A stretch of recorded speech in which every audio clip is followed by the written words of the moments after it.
We have the very latest in news, business and sports. Your Monday news broadcast starts right now. Tonight, government keen on streamlining betting in Kenya. We all must obey the law. We all must live by the law. 3 leading sports betting firms among those in limbo. Plus, forget the housing and night allowances. Leaked memo reveals MPs now want a pay rise and fueled cars. And JSC admits DPP's petition. Philomena Mwilu still not out of the woods just yet. Also tonight, kuna nafasi moja tulisahau. Monstrous crocodiles escaped from Mamba village. They were 3.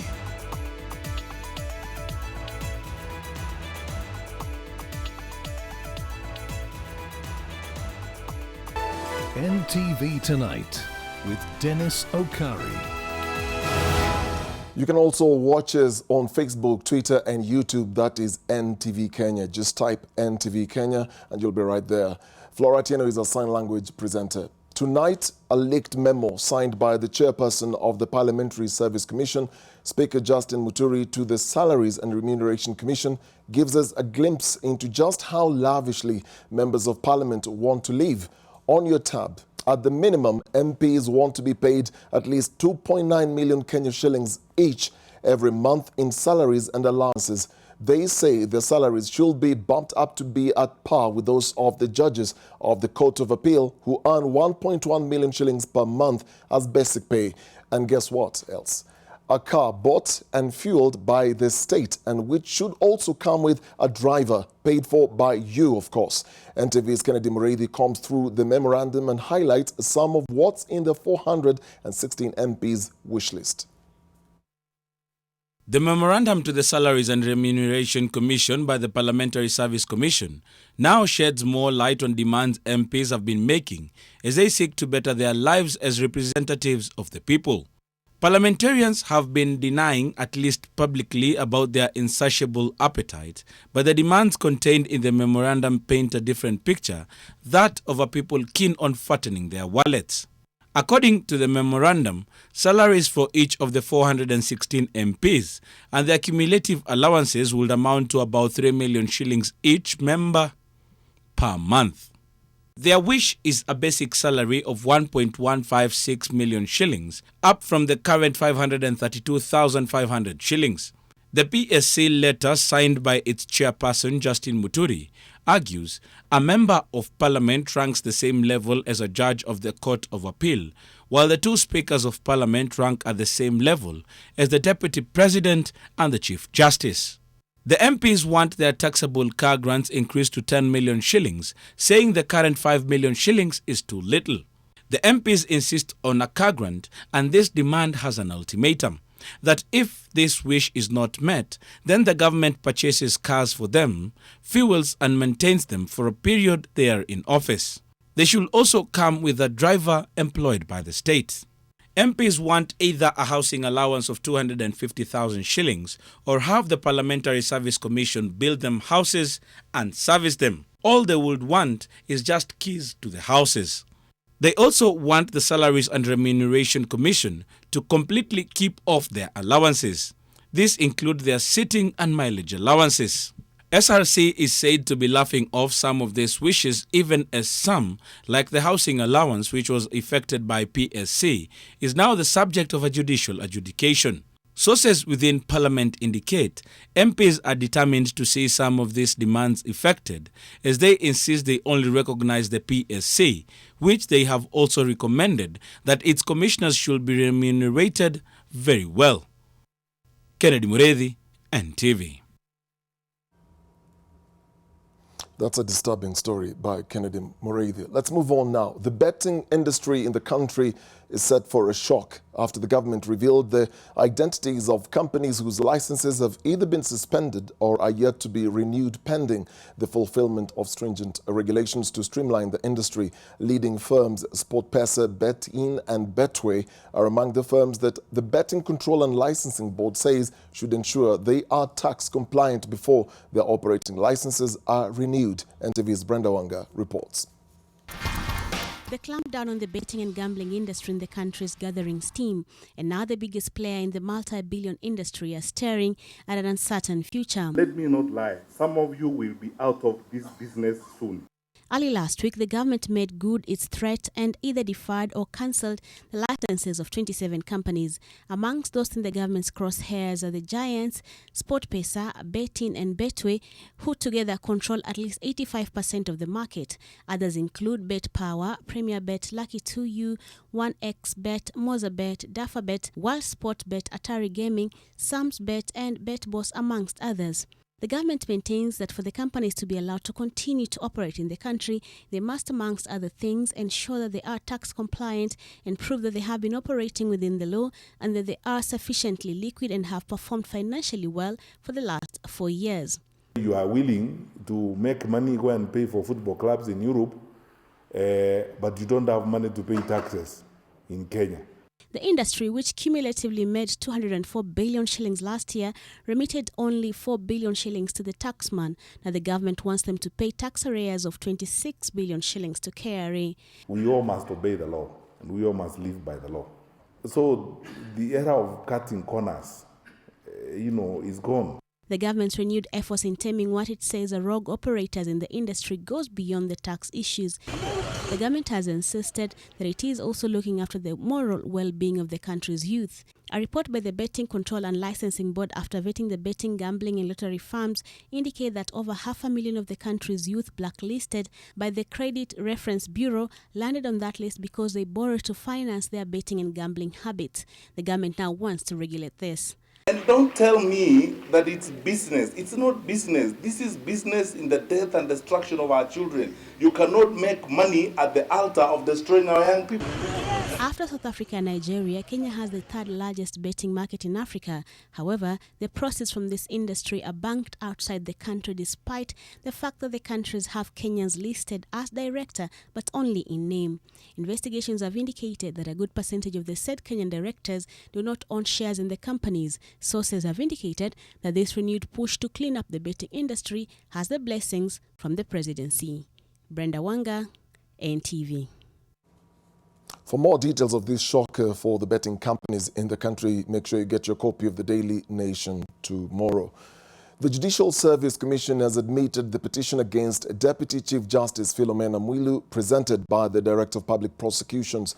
The DPP wants Mwilu investigated and possibly removed from office. She is accused of being involved in the irregular sale and acquisition of property, including obtaining the execution of a security by false pretense. And as Ken Mijungu reports, it's the first time that an institution such as the Directorate of Public Prosecutions has filed a petition against a sitting judge. The DPP forwarded its petition to the Judicial Service Commission last week. Today, the commissioners sat to deliberate and entered a verdict that this was a case worth probing. The plenary of the Judicial Service Commission will now take it to the next stage, recommend the formation of a small committee of the Judicial Service Commission to look into the allegations against one of their own. The Deputy Chief Justice sits in the Judicial Service Commission as a representative of the Supreme Court judges. As currently constituted, the Commission has enough quorum to deliberate. The subcommittee will then probe the petition and seek the response of the Lady Justice Mwilu, who has 14 days from the date she receives that request. If the subcommittee finds merit in the accusations against her and after affording her the right to respond, it shall report back to the Chief Justice with its findings. The Chief Justice will in turn petition the President to form a tribunal to investigate her within 10 days. The judge will stand suspended for that period of the tribunal's investigations. If found guilty, the judge will be removed from office. If cleared, she shall resume office on her own accord. In his petition, Haji says Mwilu is unfit to hold public office as she was allegedly involved in irregular sale and acquisition of property, including obtaining the execution of a security by false pretense while in office. Further, Haji wants her removed from the office for allegedly failing to pay taxes to the Kenya Revenue Authority, forgery and uttering a false document. Well, this is not the first attempt by the DPP to have Mwilu hounded out of office. She survived prosecution over these very allegations after a 5-judge bench faulted the conduct of the Director of Criminal Investigations, George Kinoti, stating he obtained evidence against her illegally.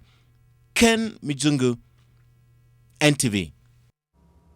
The political leadership in Taita Taveta is in trouble over allegations that they incited county residents to violently evict herders driving their animals into private farms in search of pasture.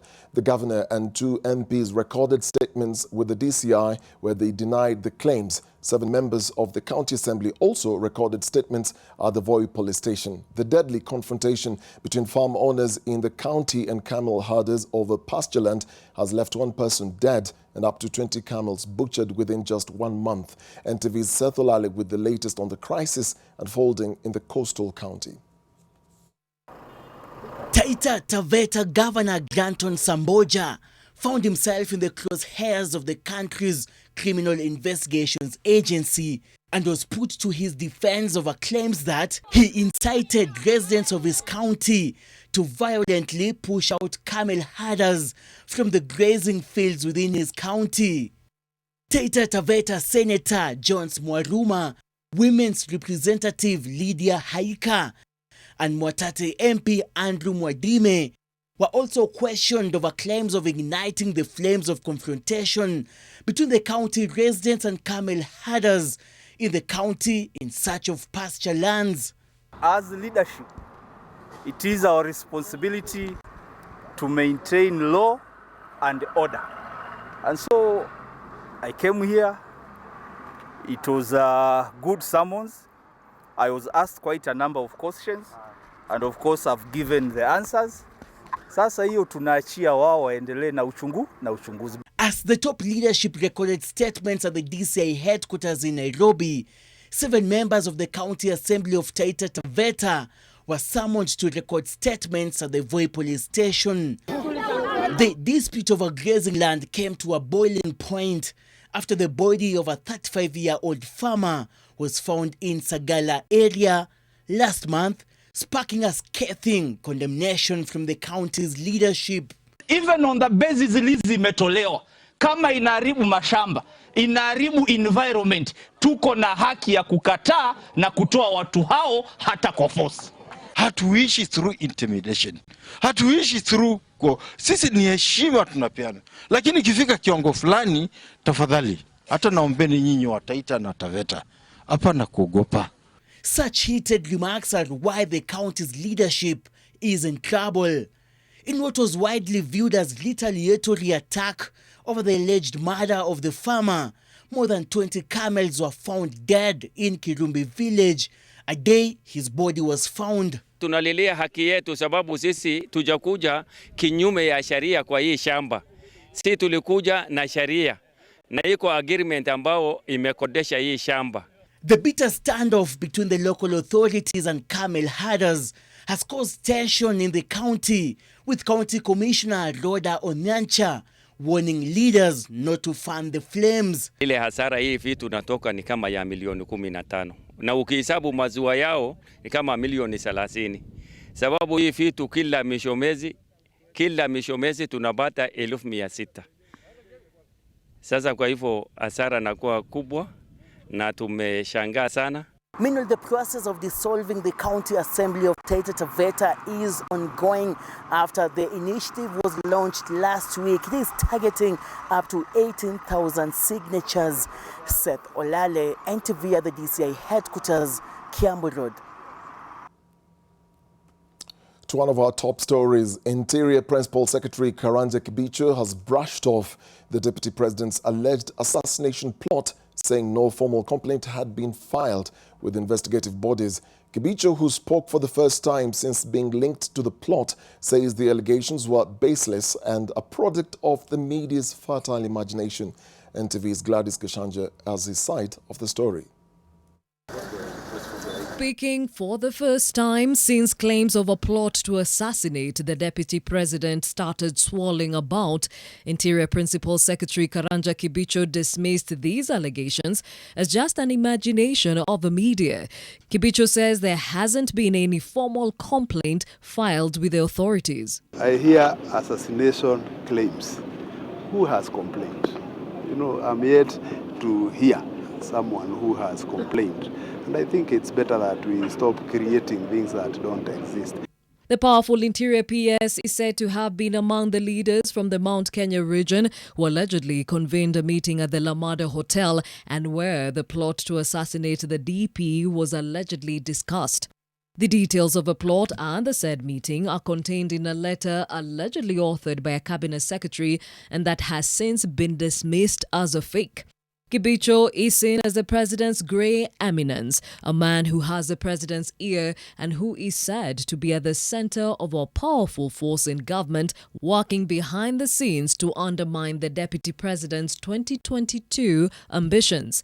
He now dismisses these claims as baseless. I would be very reserved in responding to useless and baseless allegations because they are under police investigation. The DP, who is yet to record a statement or file a formal complaint with the DCI, has kept clear of the subject altogether. Is your life in danger, sir? And have you... The allegations are the latest source of strife within the ruling Jubilee Party. Leaders allied to the deputy president have been piling on the pressure on the DCI to fast-track investigations into the plot and on the president to sack cabinet secretaries said to be involved in it. Speaking at the weekend, Trade CS Peter Munya once again distanced himself from the assassination plot, saying he was no murderer. Kibicho, on his part, says Kenyans should focus on the work that cabinet secretaries do and not on rumours. Gladys Gashanja, NTV. Let's go over to security matters now. Police Inspector General Hilary Mutyambai said at least 40 national police reservists will be deployed in some parts of the North Rift to help battle cattle rustling in the region. Speaking in Kisumu today, Mutyambai said the reservists who will complete their training in less than a week's time are made up of members of the Pokot and Marakwet communities. Ukokusa reports. The IG was making his maiden visit to Kisumu for a familiarization cum consultative meeting with Nyanza police bosses said that the Integrated National Police Reservist Unit will also help in the control of illegal arms. We took them to Magadi GSU Training Institute. They are graduating in less than a week time. We are going to deploy them as a team in one point where we think that they can work together because of the understanding of the ground threat and under control of police. The in charge will be a police commander and the arms will be controlled within the camp. Mutyambai, who is marking his third term in office, has in the recent past announced a raft of police reforms. If the initiative to integrate the reservists succeeds, then, according to the IG, it will be replicated in other areas facing similar problems. We think this one will bring a bit of control of the arms, that they will not be used against their policy and directions. And because of the understanding of the terrain and the people and the challenge, they will be able to offer a better security services. The IG also disclosed plans to establish at least one police station in every ward in all the 47 counties as a way of enhancing security. Soon we will be giving details how we want to do it. I am not in a position to give the details today, but in the course of the week or in 2 weeks' time, we'll be able to give full details of the implementation of this phase. Ukokusa, NTV. A section of the civil society organizations are accusing the political class of undermining the constitution and pushing the referendum agenda for their own own selfish interests. They say the political class is using the constitution to accommodate their selfish struggle for power. NTV's Zainab Ismail reports. The mounting calls for a referendum to change the Kenyan constitution is still a divisive subject. Members of the Saba Saba movement, drawn from the academia and the civil society during the 29th Saba Saba convention in Limuru on Sunday, put to task politicians calling for the referendum. The political crisis we are in and the handshakes and all those things were caused by subverting the constitution. The civil society believes the country has a good constitution, but those in power do not keep its letter and spirit so as to safeguard their interests and of those around them. The group says if there must be a referendum, then the ordinary Kenyan must be at the center of the discussions. We can say what we want. We can say that we are going to put our agenda on the referendum. I'm telling you, the politicians will hijack it. They have an agenda. There is no precedent in our history, except that brief moment in 2010, which came after the 2008 violence, when the politicians agreed for a progressive constitution to be passed. There is no precedent. Why now? But the clamor for a referendum to change the country's supreme law and create an all-inclusive government has been the source of political vitriol. We want to look at our governance structure and say and see what need to be rectified, what need to be corrected. And if you want to stand in the way of change, change is going to change you. Hiyo mabadiliko yenu mnaongelea ati mabadiliko ya maisha ya viongozi na vyeo na viti na hiyo mambo ingine, tunataka tuwaambie Kenya hii sio ya wanasiasa peke yake. And as the debate widens the divide, Kenyans remain in the middle. The civil society is calling on an intensive civic education to ensure Kenyans make an informed choice. Zainab Ismail, NTV. 18 minutes past the hour. We take a short break. We'll be right back with more stories. Stay here on NTV Tonight.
Welcome back to NTV Tonight. The words crocodile on the loose are generally not the most welcoming, but if you are around Nyali, you must have heard this refrain a lot today. 3 of these vicious reptiles escaped from the confinement in Mamba village and were out there somewhere enjoying their freedom and venturing into residential areas before Kenya Wildlife Service wardens responded, trapped them and took them back home.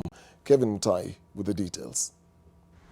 Monday morning, residents of Nyali in Mombasa County were treated to a surprise, waking up to find 2-meter-long crocodiles on the loose in their neighborhood. The 3 reptiles escaped from the crocodile farm popularly known as Mamba Village and strayed to the neighborhood, coming into contact with residents.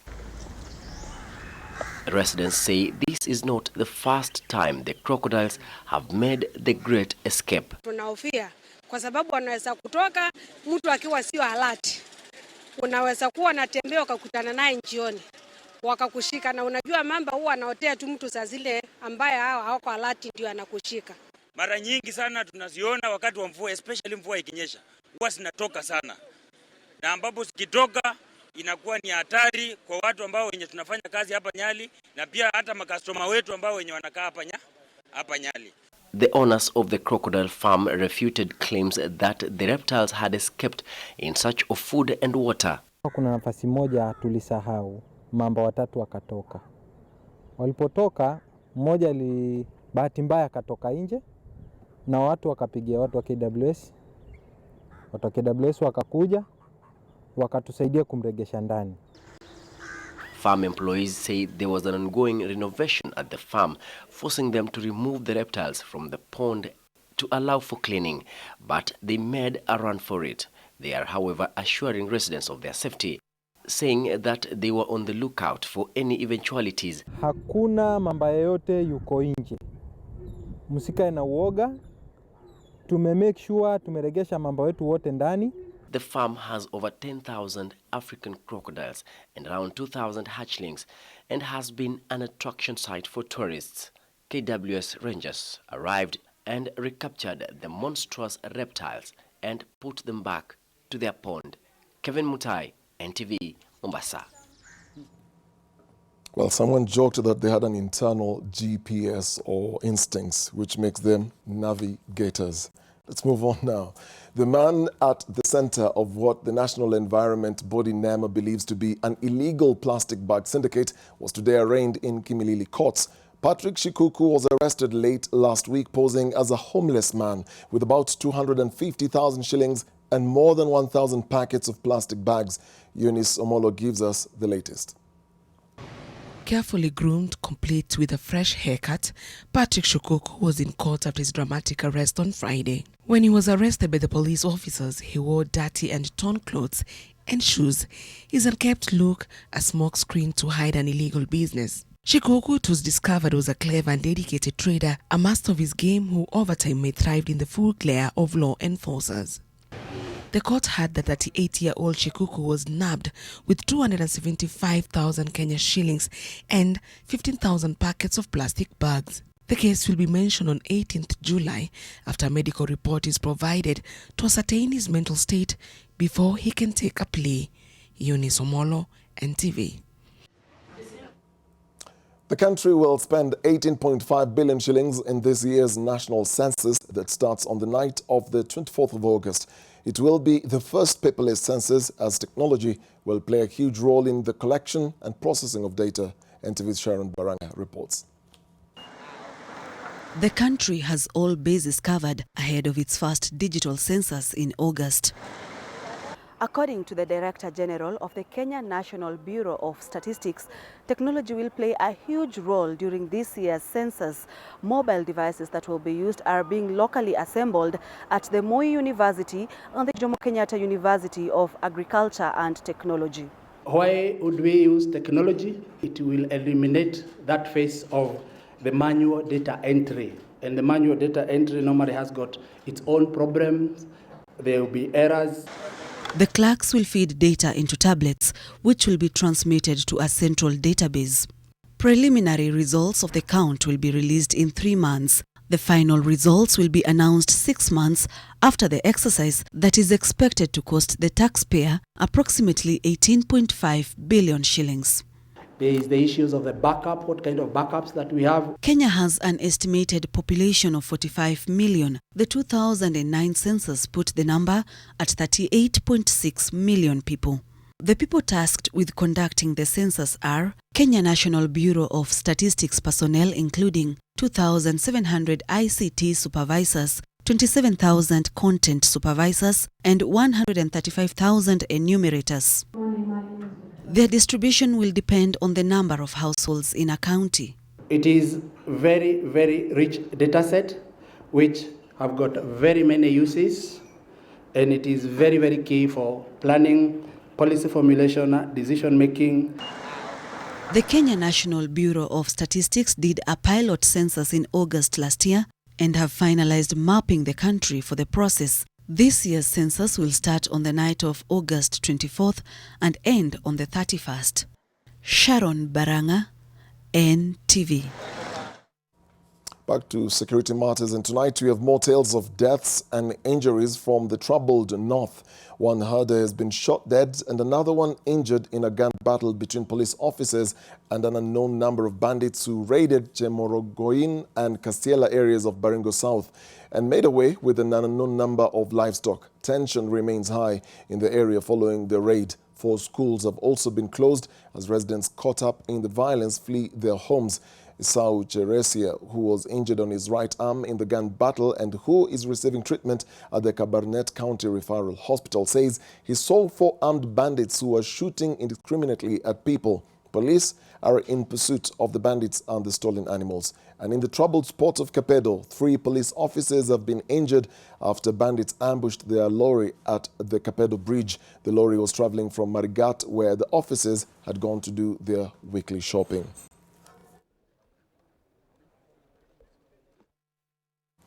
Let's take another break. Business will be coming next. Stay with us.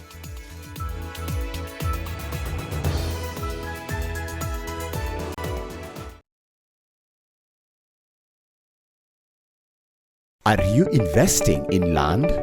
Strategic land?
Good evening and welcome to Business. I am Julian Amboko, and let's start at the capital markets.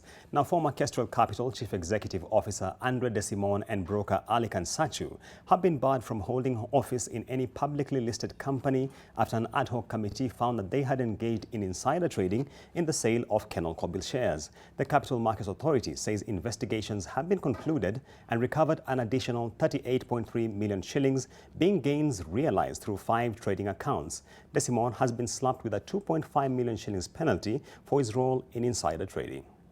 In its latest statement on insider trading investigation around the takeover of oil marketer Kenol Kobil by French firm Ruby Energy, the Capital Markets Authority indicates that it has recovered 23.4 million shillings from trader Kunal Bid, 9.7 million shillings from investment bank Kestrel Capital, 4.7 million shillings from trader Alikan Sachu, 333,747 shillings from Bid Securities, and 14,569 shillings and 50 cents from Bid Management Consultancy, as commission that would have been realized through insider trading of shares of the now delisted Kenol Kobil.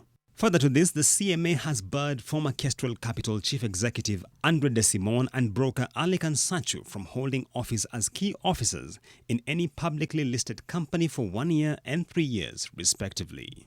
Andre De Simon is said to have disclosed price-sensitive non-public information on the Kenol Kobil transaction to Alikan Sachu and Kunal Bid. The two stockbroking agents thereafter used the insider information to deal in the price of affected shares by advising and/or buying on behalf of their various clients approximately 59 million Kenol Kobil shares in the week before the takeover announcement. Recovery of the 38.3 million shillings adds on to the 487 million shillings worth of unfair profits recovered by CMA in the first and second phases of investigation into the insider trading. Insider trading refers to an incident where one trades a security based on privileged access to information, which is bound to impact the price of a listed security. An affidavit tabled before the Nairobi's Chief Magistrate Court shows that Alikan Sachu purchased shares of Kenol Kobil at an average price of 14 shillings and 97 cents per share, which would translate to a profit of about 456 million shillings if the shares were then sold to Ruby Energy. That Alikan Sachu purchased the shares 34 days before the takeover was made public suggests that he could have been acting on the now established privileged information received from Andre De Simon. And that's a good case study of market inefficiency and information asymmetry at the stock exchange. Elsewhere, Botswana-domiciled Choppy's supermarket has denied that it is on the verge of collapsing amid stock shortage and closure of some of its branches across the country. The retailer says that it has resolved the operational challenges it has been facing after its shareholders injected money to give it a new lease of life. But while Choppy's undergoes turbulence, Naiva Supermarket is widening its footprint further by opening its 53rd store in Kenya. Lillian Carrier with more on that story. When Choppy's supermarket entered the Kenyan market in 2015, taking over Okwala supermarket, it revived hope for Kenya's shaky retail market. At that point, Nakumatt, Uchumi and Deacons, which were once Kenya's retail giants, barely 4 years later, turmoil has hit the retailer as it recently closed its Kiambu and Bungoma branches. A spot check conducted by NTV reveals that most of its outlets are struggling to stock up. Choppy's is also alleged to be owing its suppliers and workers their full dues. But with the occurrences casting a bleak future for the retailer, Choppy's has today broken its silence, with the management telling NTV that it has been facing some issues at the board level in its head office. Speaking on phone, one of the managers who sought anonymity told NTV, and I quote, "The supermarket has been facing some operational challenges which have caused cash flow hiccups across its outlets," end of quote. The supermarket says that it recapitalized the business last week after its shareholders pumped in money to revive the declining business flow and promised to have stores fully stocked by next week. Further, in a press statement sent out this afternoon, the retailer asserted that it was keen on the Kenyan market and planned on injecting more resources into its operations. The retailer's woes increased last year when the Botswana Stock Exchange and Johannesburg Stock Exchange halted the trading of its shares over failure to release financial results for the year ended 30th June 2018. But as the retail sector clutches its straws to stay in business, Naivas Supermarket seems untouched by the turbulence as it opens its 53rd store in Ongata Rongai, Kajiado County. This now brings to 6,500 the number of people employed directly by the retail store. Lilian Kiarie, NTV. And away from the retail sector, President Uhuru Kenyatta has slammed those opposing the partnership between the Kenya National Shipping Line and the Mediterranean Shipping Company.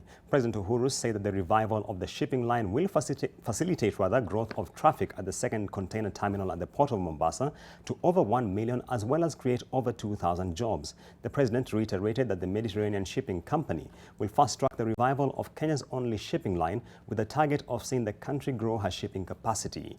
The president was speaking in Mombasa during the commissioning of the new Bandari Maritime Academy.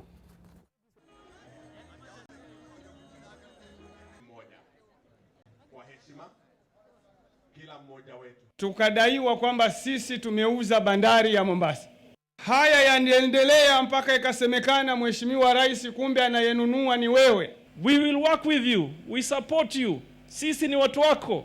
Tena watu wako kweli kweli, si watu wako mchezo mchezo. Hatuna nafasi ya kuendelea na mambo ya ujinga. Tufanye kazi, vijana wapate kazi, uchumi upanuke, wakupayuka wapayuke. Sisi haja yetu ni kazi kwa wananchi.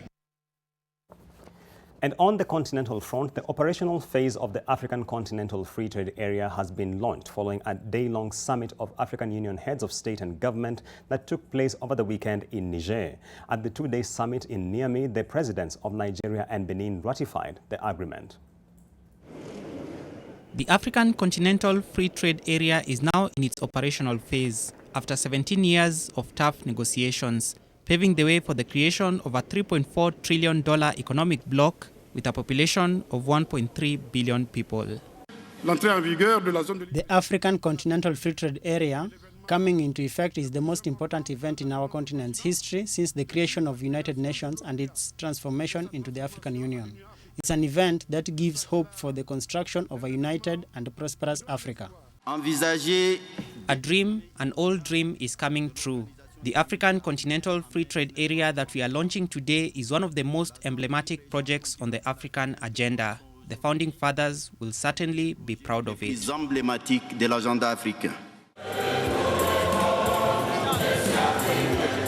The ACFTA will be governed by 5 operational instruments. That is the rules of origin, the online negotiating forum, the monitoring and elimination of non-tariff barriers, a digital payment system, and the African Trade Observatory. With Nigeria and Benin's signatures, 54 of the 55 African Union member countries have now signed onto the deal, with Eritrea the only holdout.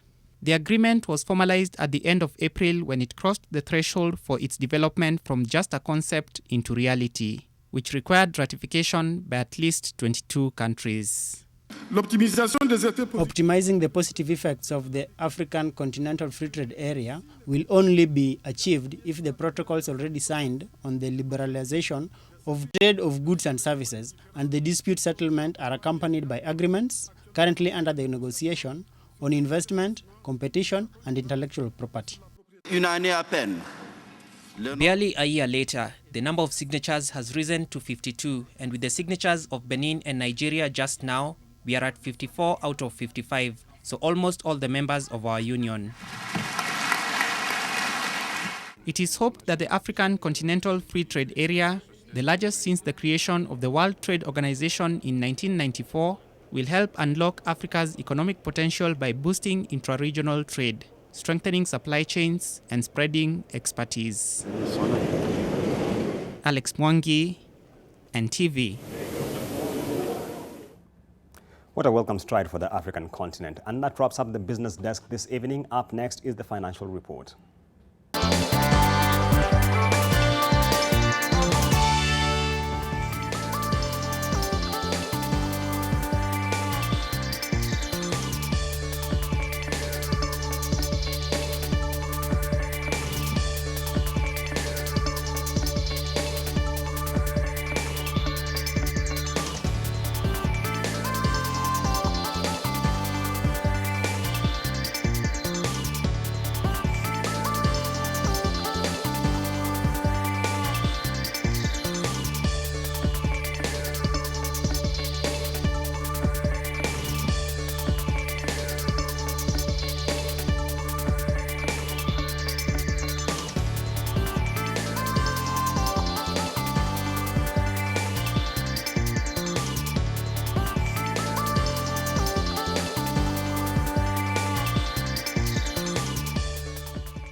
Baba amekuwa mgonjwa, amekonda magumu.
Welcome back to NTV Tonight. Doctors in Kirinyaga County who failed to report back to work following a county-wide strike have been sacked.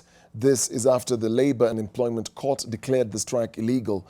Governor Anne Waiguru had extended an olive branch to striking doctors, allowing them to return to work by noon on Monday, but those who did not return were dismissed for gross misconduct. The county government has already replaced the striking doctors with new healthcare workers who will be posted to various facilities around Kirinyaga County.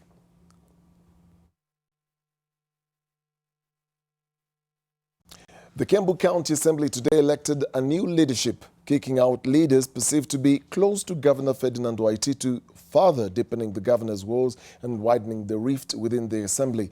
The new MCAs accused the previous leadership of being a mouthpiece for the county executive and thus could not effectively perform their oversight roles. Anita Nkonge with the latest intrigues from Kiambu. Celebratory cheers for newly elected members of the Kiambu County Assembly. The county now has a new leader of majority, chief whip and new deputies. Gideon Gachara was elected majority leader who replaced Anthony Ikonya, a close associate of Kiambu Governor Ferdinand Waititu and who was impeached by the assembly on the 1st of July. Gachara accused the former county leadership of being the executive's mouthpiece, putting the assembly's oversight role into question. I know during campaign, much has been said, but let us now disband the camps and form one camp, which is Kiambu County Assembly. The party's new chief whip, Simon Karema, replaces James Mburu of Mwiki Ward, who had resigned. The new team is set to be on the polar end of the relationship with the county governor, who has been accused of meddling in the running of county affairs. We cannot manage the county government of Kiambu like a kiosk. The days of intimidation, the days of favorism, the days of nepotism have come to an end. Just last week, Kiambu County Chief Finance Officer Faith Njeri Harrison quit on Tuesday after a falling out with Governor Ferdinand Waititu. She lifted the lid on the alleged mess in the county, deepening the besieged governor's woes. The governor is himself facing charges of corruption and abuse of office in court. Anita Nkonge, NTV. From the intrigues in Kiambu County, we take a short break, and sports is coming up next.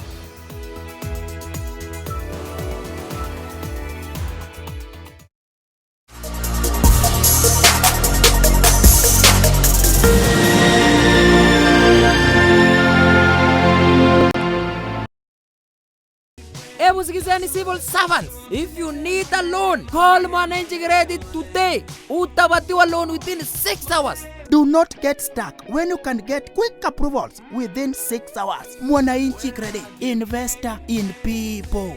They come from across the continent, east, west, North and South Africa. This is the story of the Africa International University. I'm from Ethiopia. From Nigeria. I'm from South Sudan. I'm from Kenya. From Liberia, West Africa. Ours is an all-round approach to education, focusing on the spiritual, the intellectual, attitudes and skills. Our students are all-rounded. Hi, welcome to AIU. For more information on our programs, log on to www.aiu.ac.ke. info@aiu.ac.ke. Anti-bus. Mom, I lost my bike. Now, if you want a new bike, you need to earn money and buy one for yourself, okay? Add another tomato. That won't be enough. One tomato is 10 shillings, Tiffany. We can't afford such luxuries. We shosh, you copy breakfast? Ndio hii hapa kwa meza. Hebu niweke nitaikunyia hapa. Wewe msichana, unajua umeharibiwa sana. Mom! What are you doing? I'm washing your husband's car. Besha, I earned it. I have 2 PhDs, 3 masters, and 4 degrees. Kamau, onyesha hii daktari gambut na kabut na kisu ukatia nyama. Anti-bus. Okash is the quickest and easiest way to request short-term loans from your mobile phone whenever you need them. You can borrow up to 50,000 Kenya shillings in 1 day and choose between a 14 or 28-day term to repay it. Download Okash today from Google Play Store and join the Okash experience.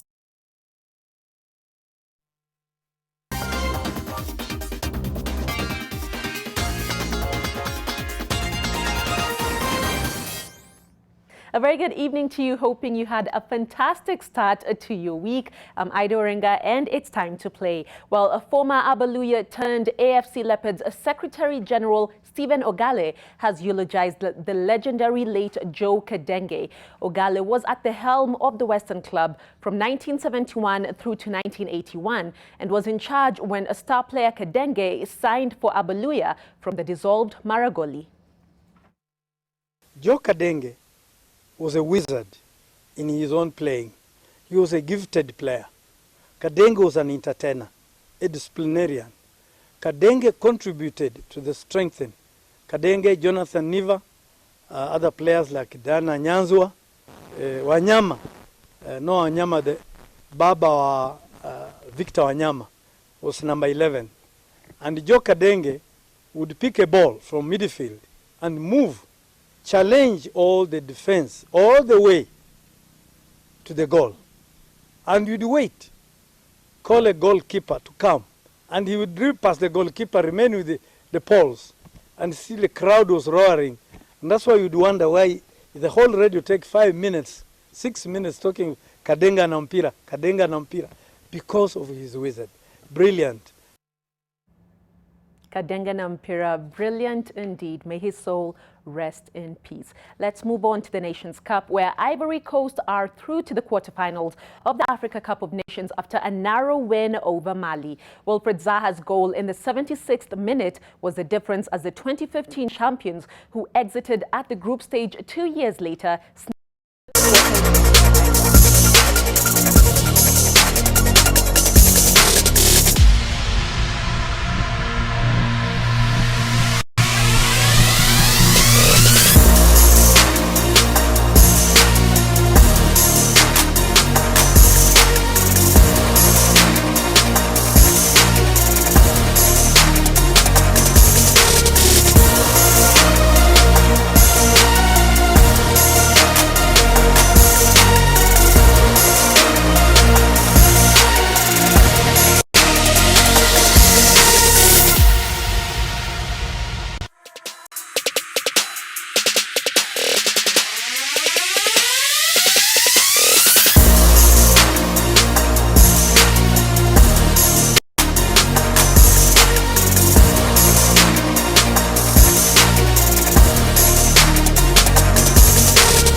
47 seconds. Meanwhile, Martin Montbabon from France navigated strong Indian Ocean waves to win the men's triathlon event, followed by Kenya's Abdallah Mansour, who came in second in a time of 1 hour, 25 minutes, 34 seconds. Stephanie Fernandez from France and women's triathlon event. Mansour and Josette Njeri are among 7 Kenyan triathletes to represent the country at the newly introduced International Triathlon Union Zone 5 in Rwanda, and that next month's Africa Games in Morocco from August 19th to September 3rd. And that was the oldest athlete we had today. And finally, to our moment of the weekend, where a packed Kasarani Stadium witnessed Kenyan Premier League side Kariobangi Sharks record a historic 4-3 win over visiting Everton on post-match penalties after what was a 1-1 draw in regulation time. They became the first Kenyan side to beat an English Premier League club, and that is our moment of the weekend.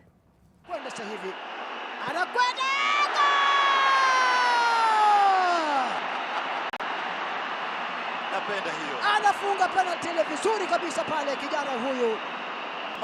Ama namna ya kusherekea. Svenida anajitayarisha pale kwenda kuipiga penalty hiyo. Ana mbinu ya kusherekea magoli huyu. Anafanya mbwembwe zake, anakwenda pale. Yida!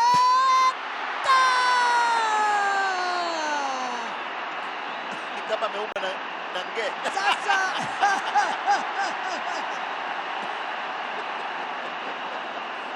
ama utamu wa mchezo wa soka mtazamaji. Anafunga kwa kweli, kila mmoja anapofunga kwa kweli na mbwembwe zake. Kijana huyu baada ya kufunga Yida huyu Sven Yida huyu kwa kweli alitoa mbwembwe zake kiajabu zile. Na anafunga goalkeeper hangeweza kwa sababu amekwenda upande mwingine kabisa kule kuliko pigwa mpira ule. Sherehe kama alizofanya wakati walipopiga dhidi ya nadhani Pau.